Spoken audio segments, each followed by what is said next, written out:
एक देश में दो निशान, दो विधान एवं दो प्रधान नहीं चलेंगे का नारा देने वाले मुखर्जी ने अपना सारा जीवन राष्ट्र निर्माण के कार्य में लगा दिया। यही कारण है कि उन्हें स्वतंत्र भारत का शिल्पकार भी कहें तो गलत नहीं होगा। समझौते का विरोध करते हुए नेहरू सरकार के उद्योग मंत्री श्यामा प्रसाद मुखर्जी ने इस्तीफा दे दिया। उन्होंने पैक्ट को मुस्लिम तुष्टीकरण करने वाला करार दिया। उनका अंदेशा सही साबित हुआ। जब तत्कालीन पूर्वी पाकिस्तान अब बांग्लादेश से शरणार्थी पलायन किए तो उन्हें भारत छोड़ कहीं भी शरण नहीं मिली। न ही किए गए किसी समझौते का पालन हुआ।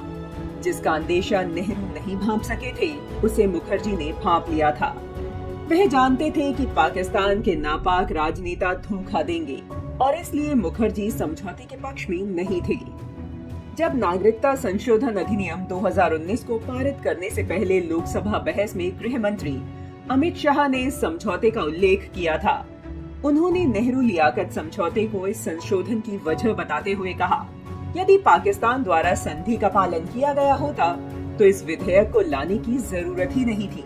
श्यामा प्रसाद मुखर्जी ने आजादी के बाद ही महसूस कर लिया था कि अगर राम राज्य की स्थापना करनी है तो कांग्रेस की विचारधारा बाधा ही पैदा करेगी, क्योंकि उसके तुष्टिकारक स्वरूप को वे देख चुके थे।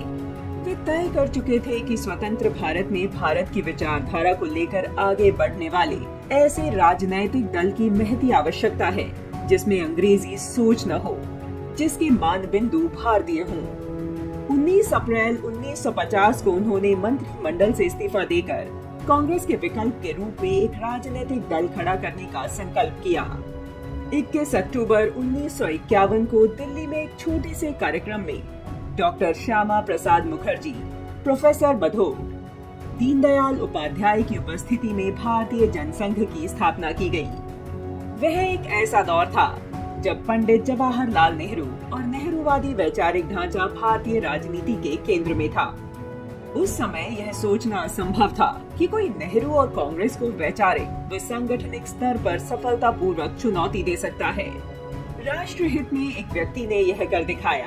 तब का जनसंघ ही आज विश्व का सबसे बड़ा राजनीतिक दल भाजपा है, जिसके नेतृत्व में राष्ट्र के सांस्कृतिक नवजागरण का शंखनाद हो चुका है और राष्ट्र अपने पुरातन मूल्यों और विरासत के साथ परम वैभव की ओर बढ़ रहा है।